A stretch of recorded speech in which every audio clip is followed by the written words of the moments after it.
My beautiful soul family. कैसे हैं आप सब? आई होप आप बहुत अच्छे होंगे। अपना नाम जप तप ध्यान बड़ी मेहनत और लगन से कर रहे होंगे, साथ साथ संत और गुरुओं की वाणी भी अवश्य सुन रहे होंगे। तो चलिए गाइज, आज हम देखने वाले हैं आपके डिवाइन मैस्कुलाइन आ रहे हैं। इनकी झुकी नज़रें देख कहीं आप दिल पर काबू ना खो बैठो, तो तैयार हो जाइए अपने डीएम को फेस करने के लिए। प्लीज़ डिवाइन गाइड करें, प्लीज़ राधा रानी गाइड करें। चलिए देखते हैं डीएम क्यों आ रहे हैं, क्या कहना चाहते हैं और इनकी नज़र इतनी झुकी हुई क्यों है। प्लीज़ डिवाइन गाइड करें, प्लीज़ राधा रानी गाइड करें। गाइस, अगर आप मुझसे पर्सनल गाइडेंस या रीडिंग लेना चाहते हैं, आप जानना चाहते हैं कि आप ट्विन फ्लेम जर्नी पर कहाँ स्टक हैं, क्यों आगे नहीं बढ़ पा रहे हैं, आपके डीएम की लाइफ में आखिर चल क्या रहा है, क्यों आपके डीएम आपसे कांटेक्ट नहीं कर रहे हैं, या आप डीएम की करंट एनर्जी मुझसे निकलवाना चाहते हैं, या टैरो रीडिंग मुझसे लेना चाहते हैं, सेशन बुक करवाना चाहते हैं, अपने क्वेश्चन के आंसर फुल क्लियरिटी और गाइडेंस के साथ मुझसे लेना चाहते हैं, तो आप मुझे 9520642716 नंबर पर व्हाट्सएप मैसेज कर सकते हैं और अपने क्वेश्चन के आंसर ले सकते हैं। तो चलिए देखते हैं, वो आ रहे हैं। उनकी झुकी नजरें देख कहीं आप दिल पर काबू ना खो बैठो, इसलिए आप तैयार हो जाएं। आपके डिवाइन मैस्कुलाइन आ रहे हैं। चलिए देखते हैं इनके आने का मकसद क्या है और ये नजरें झुकाकर क्यों आ रहे हैं। लो भाई, पहला कार्ड गिर चुका है 4 नंबर का, 4 of swords. Yes, night of swords. मैंने कहा ना वो आ रहे हैं, ये देख लीजिए आप। Queen of pentacle, 3 of cups, justice. कुछ तो इनके दिलो दिमाग में खलबली हो रही है डीएफ को लेकर, तभी तो ये आ रहे हैं। 9 of wands, yes, the world card. Last one, queen of cups. देखिए गाइस, आपके डिवाइन मैस्कुलाइन सेपरेशन से पहले कुछ और होते हैं। जब इनकी अवेकनिंग चल रही होती है, डीएफ अवेकनिंग के प्रोसेस से गुजरते हुए अपने डीएम से आगे आगे होती है। डीएफ पहले अवेकन हो रही होती है और डीएम इनके पीछे पीछे आ रहे होते हैं, तब डीएम कुछ और होते हैं। लेकिन जब डीएफ पूरी तरह से अवेकन हो जाती है और डीएम की भी अवेकनिंग पीक पर आ जाती है और डीएम इस समय कुछ और होते हैं। तो ये 3 डिवाइड किया है मैंने इस जर्नी को। डीएम 3 स्टेज पर अलग अलग होते हैं। जब डीएम पहली स्टेज से गुजरते हैं, यानी जब डीएम और डीएफ का सेपरेशन नहीं हुआ होता, तो इनके अंदर बहुत ही ईगो होती है। ये माइंड गेम्स खेलते हैं, ये डीएफ का पागल बनाते हैं, ये डीएफ को सच नहीं बताते हैं और ये बहुत ही प्रैक्टिकल माइंड के होते हैं। ये डीएफ के दर्द को नहीं जानते हैं, डीएफ की आंसुओं को नहीं जानते हैं, ये डीएफ के ऊपर क्या बीतती है ये नहीं जानते, ये उसकी इमोशन फीलिंग को महसूस नहीं कर पाते हैं, क्योंकि इनके जो एनर्जी है वो लोअर चक्रा पर होती है। जब तक एनर्जी हार्ट चक्रा पर नहीं आएगी, तब तक डीएम आपकी इमोशन फीलिंग को नहीं समझ पाते हैं। फिर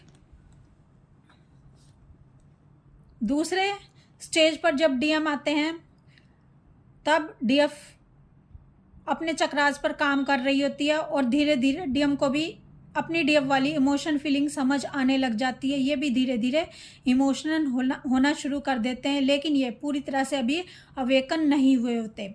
तो डीएम यहाँ पर अपनी डीएफ से कभी कांटेक्ट करते हैं, कभी कांटेक्ट नहीं करते हैं, कभी थर्ड पार्टी कार्मिक्स को ये लेट गो करने की सोचते हैं, लेकिन लेट गो नहीं कर पाते हैं। कर्मा बैगेज क्लियर इनका भी पूरी तरह से नहीं हुआ होता। इनके थोड़े बहुत लड़ाई झगड़े चल रहे होते हैं। कभी ये कार्मिक थर्ड पार्टी के साथ प्यार मोहब्बत से रहना शुरू कर देते हैं और कभी ये उनके साथ लड़ाई झगड़ा इनका होने शुरू हो जाता है, क्योंकि अभी ये धीरे धीरे अवेकनिंग के प्रोसेस से गुजर रहे होते हैं और इनको फुल क्लैरिटी नहीं होती। फुल क्लैरिटी ना होने के कारण डीएम को सही तरह से समझ नहीं आ रही होती चीज़ें। कभी तो इनको डीएफ बहुत ज़्यादा महसूस होती है, डीएफ को लेकर ये बहुत ज़्यादा सीरियस हो जाते हैं और इनको डीएफ के सपने भी आ रहे होते हैं और डिवाइन अभी इनको घेर रहे होते हैं। चारों तरफ से डिवाइन इनको घेर रहे होते हैं, डिवाइन इंटरवेंशन इन पर हो रहे होते हैं, लेकिन अभी ये पूरी तरह से डीएफ एनर्जी में कन्वर्ट नहीं हुए होते। तो ये होते हैं दूसरी तरह के डीएम, जो कि पूरी तरह से अवेकन नहीं हुए होते। लेकिन जब डीएम जब अवेकनिंग के पीक पर होते हैं, यानी जो तीसरी स्टेज आ जाती है, जब डीएम और डीएफ का रियूनियन होने वाला होता है, जब डीएम और डीएफ सेम पेज पर आ जाते हैं और डीएम बहुत सारी चीज़ों को समझ चुके होते हैं, डीएम बहुत सारी चीज़ों को महसूस कर चुके होते हैं और अपनी डीएफ की तरफ कदम बढ़ाने के लिए फैसले ले रहे होते हैं, अपनी डीएफ से मिलने के लिए तैयारी कर रहे होते हैं। क्योंकि इस स्टेज पर आकर डीएफ जब तक इनको पूरी तरह से रिजेक्ट नहीं करती, तब तक डीएम अपने डीएफ से रियूनियन कर ही नहीं सकते, क्योंकि इनको रिजेक्शन मिलना होता है थर्ड पार्टी कार्मिक से, इनको रिजेक्शन मिलना होता है डीएफ से। जब तक इनको चारों तरफ से रिजेक्शन नहीं मिल जाएगा, जब तक ये हार नहीं जाएंगे हर चीज़ से, तब तक डिवाइन इनका हाथ नहीं पकड़ते हैं। जैसे डीएफ का हाथ डिवाइन नहीं पकड़ते हैं जब तक डीएफ के सारे सहारे नहीं छूटते हैं। जब डीएम के भी सारे सहारे छूट जाते हैं और डीएम बिल्कुल अकेला महसूस करते हैं, तन्हा महसूस करते हैं और डिवाइन के सामने रोते गिड़गिड़ाते हैं, समर्पित हो जाते हैं डिवाइन के सामने, तब डिवाइन इनके लिए रास्ते खोलने शुरू करते हैं। तब डीएम अपनी डीएफ को मांगते हैं, डिवाइन से दुआओं में हाथ उठाकर डीएफ को मांग रहे होते हैं और गिल्ट एनर्जी में होते हैं, बहुत ही रिग्रेट की एनर्जी से डीएम गुजर रहे होते हैं। और डीएम अब इस स्टेज पर आकर डीएम की ईगो की डेथ हो चुकी होती है, ठीक है। लेकिन डीएम इस स्टेज पर आकर सॉरी भी बोलना सीख जाते हैं, जो डीएम कभी अपनी डीएफ से सॉरी नहीं बोलते हैं। तो इस स्टेज पर आकर डीएम अपनी डीएफ से सॉरी भी बोलना सीख जाते हैं। तो ये जो स्टेज है, अब डीएम इस स्टेज पर आ गए हैं क्योंकि डीएफ की अवेकनिंग पूरी तरह से हो चुकी है। जब डीएफ की अवेकनिंग पूरी तरह से हो जाती है तो इनकी डीएम की भी अवेकनिंग लास्ट स्टेज पर आ जाती है, पीक पर आ जाती है। तो अब डीएम आ रहे हैं, इनकी नज़रें झुकी हुई हैं, ये आपको प्रपोजल देना चाहते हैं, झुकी नज़रों से अपनी डीएफ की तरफ आ रहे हैं। और इनकी झुकी नज़रों को देखकर और इनके प्रपोजल को देखकर, और जब डीएम अपने डीएफ के सामने आते हैं तो डीएफ अपने दिल पर काबू नहीं रख पाती है, तो डीएफ भी घबरा जाती है, क्योंकि इतना अनकंडीशनल लव डीएम की आंखों में होता है, इतनी चमक डीएम की आंखों में होती है कि भले ही इनके बीच में कितने भी लड़ाई झगड़े हुए हों, लेकिन जब दोनों एक दूसरे के सामने आते हैं, जब दोनों एक दूसरे की नज़रों में देखते हैं, तो ये सारी शिकायतें, सारे शिकवे भूल जाते हैं, सारे लड़ाई झगड़े भूल जाते हैं, सारे दर्द भूल जाते हैं और एक दूसरे में खो जाते हैं। तो अब डीएम अपने डीएफ को मनाना चाहते हैं, क्योंकि डीएम अब इतने ईगोस्टिक नहीं रहे हैं। अब डीएम वो ईगो जो ये पहले अकड़ते थे, बहुत ही अपने आप को कहीं का राजकुमार समझते थे, अपने आप को खुदा समझते थे, लेकिन जब इनकी वाट लग जाती है, थर्ड पार्टी कार्मिक से इनको दर्द मिलते हैं और ये अपने आप से कनेक्ट हो जाते हैं, अपने डिवाइन से कनेक्ट हो जाते हैं, हायर सेल्फ से कनेक्ट हो जाते हैं और इनकी ईगो की डेथ हो जाती है। ये dark night of the soul से गुजरते गुजरते इनका हार्ट चक्रा ओपन हो गया होता है। तब डीएम अपनी डीएफ की तरफ कदम बढ़ाते हैं, अपनी डीएफ की तरफ आते हैं झुकी हुई नज़रें लेकर, और ये झुक कर अपनी डीएफ के साथ सामने आते हैं। और डीएफ इनको कितनी भी खरी खोटी सुना दे तो डीएम मुस्कुरा देते हैं या इधर उधर की बातें करने लग जाते हैं, क्योंकि डीएम को पता है कि इन्होंने कितने कितने गुल खिलाए हैं, अपनी डीएफ को किस कदर दर्द दिया है। तो डीएम अब देख पा रहे हैं कि इनकी डीएफ कितनी स्ट्रॉन्ग और पावरफुल बन चुकी है। और अब डीएम आपसे कहना चाहते हैं कि मैं वो सब कुछ कहूँगा जो मेरे दिल में है, भले ही मेरी कोई जान भी ले ले, चाहे जमाना मेरी जान भी ले ले, लेकिन आज कहेंगे दिल का फसाना। तो आपके डीएम अपनी इमोशन फीलिंग आपके सामने रखना चाहते हैं और अपनी ईगो को साइड करके ये आपके करीब आ रहे हैं। और इनकी आपकी चाहत में जो इनका बुरा हाल हुआ है,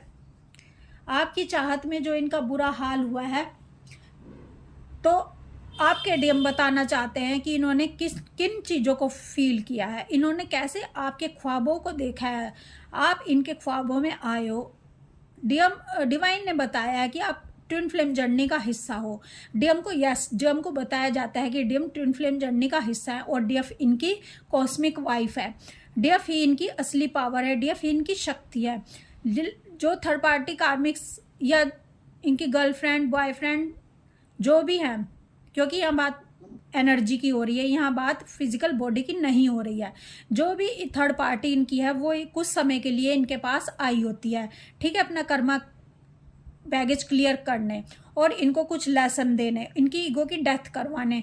तो परमानेंट जो इनकी कॉस्मिक वाइफ है, जिसके साथ इनका अमर प्रेम है, वो तो डीएफ ही है।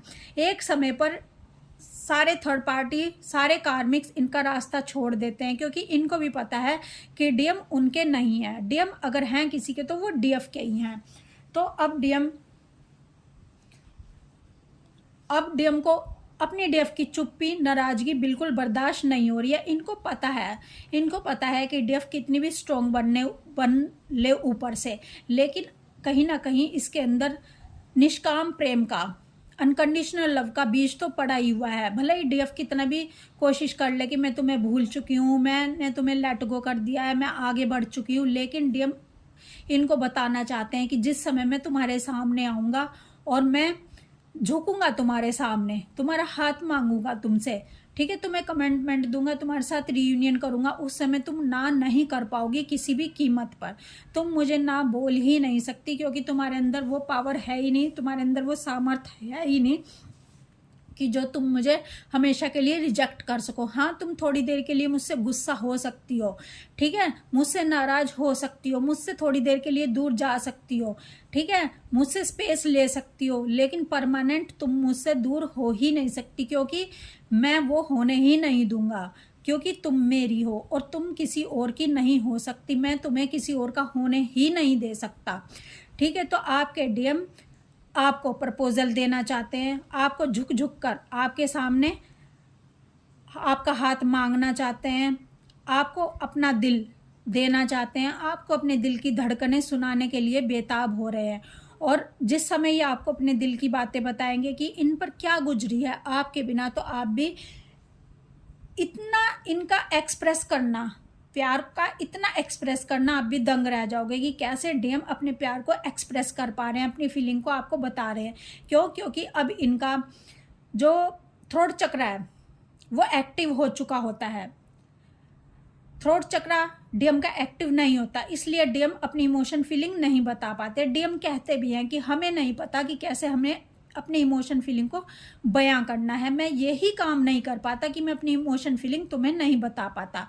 जबकि डीएफ इस काम में बहुत माहिर होती है। डीएफ को अपनी इमोशन फीलिंग रखना बखूबी आता है और इतनी खूबसूरती से अपनी इमोशन फीलिंग रख पाती है डीएफ कि दूसरा इंसान घायल हो ही जाए। ऐसे ऐसे शब्दों का यूज़ करती है डीएफ कि डीएम घायल हो ही जाते हैं। डीएफ जब इनको अपनी फीलिंग बताती है तो डीएम कितने भी नाराज हो, थर्ड पार्टी में हो, किसी भी कहीं पर भी चले जाएं, तो ये घायल हो ही जाते हैं अपनी डीएफ के शब्दों से, क्योंकि इतनी खूबसूरती से डीएफ अपने इमोशन फीलिंग को बयां करती है। बस डीएम के अंदर यही गुण नहीं होता, जब तक इनका थ्रोट चक्र एक्टिव नहीं होता। डीएम के अंदर फीलिंग तो होती हैं, देखो गाइज, फीलिंग तो होती हैं, भले ही डीएफ की तरह इनकी फीलिंग उतनी इनको ना समझ आए, लेकिन फीलिंग तो भाई होती तो है ही।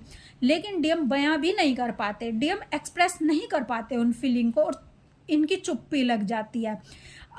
आपके डीएम जब आपको ब्लॉक करते हैं तो ये ब्लॉक किस लिए करते हैं? ये ब्लॉक इसीलिए करते हैं क्योंकि ये डीएफ के उस वजूद को, डीएफ की उस हाई वाइब्रेशन को, डीएफ के उस गुणों को, उस अनकंडीशनल लव को सह ही नहीं पा रहे होते और इनको कुछ समझ नहीं आ रहा होता कि डीएफ इनको इतना चाह रही है, इस कदर प्रेम कर रही है कि इनको डर लगने लग जाता है डीएफ के इस प्रेम से। इतना ज़्यादा प्रेम भी डीएफ का डीएम के लिए जहर बन जाता है, क्योंकि गाइज इतना प्रेम अगर कोई सहन भी नहीं कर पा रहा और आप उसको लुटाए जा रहे हो तो वो क्या करेगा? वो तो डर कर भागेगा ही ना। अगर कोई माँ अपने बच्चे को गोद में उठाए रखे और उसको जरा भी फ्रीडम ना दे, उसको ना नीचे उतारे, ना उसको खेलने दे, ना उसको उसके खिलौने से खेलने दे, बस कहे कि मैं तुम्हें गोद में लिए रखूंगी क्योंकि मैं तुमसे अनकंडीशनल लव करती हूँ, क्योंकि मैं तुम्हें बहुत प्रेम करती हूँ, तो वो प्रेम उसके लिए बंधन बन जाएगा। वो प्रेम उसके लिए उसको मुक्त नहीं करेगा। और जिस प्रेम में मुक्ति ना हो, जिस प्रेम में बंधन ना खोले जाएं, तो वो प्रेम सच्चा हो ही नहीं सकता। तो डीएफ ने जब सीख लिया कि अपने डीएम को इस तरह भी प्रेम किया जा सकता है कि उसको आज़ाद कर दिया जाए और उसको कहा जाए ठीक है तुम्हारी खुशी में ही मेरी खुशी। अगर तुम थर्ड पार्टी कार्मिक्स में जाना चाहते हो तो चले जाओ, मैं खुश रहूंगी, क्योंकि मैं जानती हूँ कि मैं तुमसे मोहब्बत करती हूँ और मेरी मोहब्बत तुम्हारी मोहब्बत पर नहीं टिकी हुई कि तुम मुझसे मोहब्बत करोगे तभी मैं मोहब्बत करूंगी। ये बदले की भावना अनकंडीशनल लव में नहीं होती। मोहब्बत तो वो होती है कि मैं तुमसे बेपनाह मोहब्बत करती हूँ, तो मैं तुम्हारी खुशी के लिए कुछ भी कर सकती हूँ। मैं तुम्हें थर्ड पार्टी कार्मिक्स में जाने से नहीं रोकूंगी, तुम्हें फ्रीडम दूंगी, ठीक है, तुम्हारी आज़ादी को दाव पर नहीं लगने दूंगी, अपनी खुशियों के लिए तुम्हारी फ्रीडम नहीं खोने दूंगी। तो असली प्रेम यही होता है। और जब इस तरह से डीएफ अपने डीएम को आज़ाद कर देती है, ठीक है, इनकी खुशी में ही खुश रहना सीख जाती है और दूर बैठकर ही इनसे प्रेम करती है, तो डीएम सच मानो कहीं जा भी नहीं पाते। जो इनको लगता था कि ये पिंजरे की कैद है डीएफ का प्रेम, तो लेकिन अब इनको समझ आता है कि नहीं, ये डीएफ का प्रेम पिंजरे की कैद नहीं है, क्योंकि डीएम को भी अब पसंद आता है कि मैं इसी पिंजरे में कैद होना चाहता हूँ, मैं तुम्हारे करीब रहना चाहता हूँ, तुम्हारे पास रहना चाहता हूँ, और मैं तुम्हारे दिल की धड़कनों में बसना चाहता हूँ, तुम्हारी आंखों में बसना चाहता हूँ। और अब तुम मुझे नाराज होकर दिखाओ, कैसे नाराज होकर दिखाती हो। मैं तुम्हारा जब हाथ पकड़ूंगा तो तुम्हारी सारी नाराजगी दूर हो जाएगी और मैं तुम्हें अपने प्यार की जो इमोशन फीलिंग है इनकी एक्सप्रेस इस तरह से करूँगा कि तुम कहीं मुझसे दूर जा ही नहीं सकती, क्योंकि तुम सदा मेरी थी, मेरी हो और मेरी रहोगी, और मैं तुम्हारा कॉस्मिक हस्बैंड और तुम मेरी कॉस्मिक वाइफ हो। और इस बंधन को, इस प्रेम के बंधन को डिवाइन ने बनाया, और डिवाइन के बनाए प्रेम को कोई तोड़ सके, कोई माई के लाल में इतनी हिम्मत है ही नहीं। परमात्मा जिसको एक करना चाहे उसको कोई जुदा कर सके, किसी में इतनी हिम्मत है ही नहीं दुनिया में। ठीक है गाइस, तो आपके डीएम अब आ रहे हैं झुकी नजरें लेकर और अपने घुटनों पर बैठकर आपको प्रपोजल देना चाहते हैं, ठीक है। और आप अपने दिल को काबू में रखो, कहीं आप अपने दिल पर काबू खो ना बैठें। तो तैयार हो जाइए गाइस, आपके डीएम आपकी तरफ अब अपना धड़कता हुआ दिल आपको देना चाहते हैं, क्योंकि इन्होंने सारी चीज़ों को एक्सपीरियंस कर लिया है। जो आप इनको बाहर से समझाना चाहते थे अब वो अनुभव करके खुद ही समझ चुके हैं। इनको रातों को इतने सपने आए हैं, डिवाइन ने इनको हर तरफ डीएफ ही डीएफ दिखाई है। तो अब ये कैसे इस प्यार से जुदा हों, कैसे इस प्यार को ना माने, तो मानने के लिए मजबूर है, क्योंकि अब इनको भी समझ आ चुकी है कि हम दोनों ट्विन फ्लेम जर्नी का हिस्सा हैं और हम दोनों सदा सदा एक थे, हैं और एक ही रहेंगे।